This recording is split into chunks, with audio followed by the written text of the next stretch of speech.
Zao zao milamina tsara amin'ny aimbalika, miala ny taindabozera ny trano, na vitsika rita misakafo.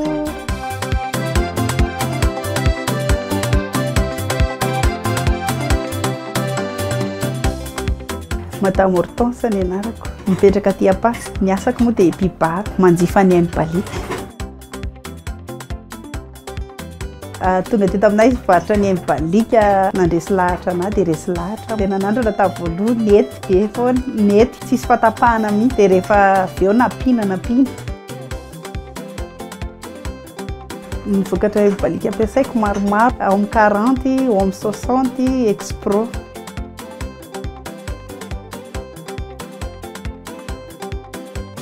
Taloha nampiasa labozia, feno taindabozia ny trano, lasa misaritra telefônina any amin'ny hafa, miala eto an-toerana nefa tokony ahavitako zavatra anankiray. Zao milamina tsara amin'ny aimbalika, misaritra telefônina rehefa lany dia efa mampiasa foana, misaritra radio, afaka miaina tsara.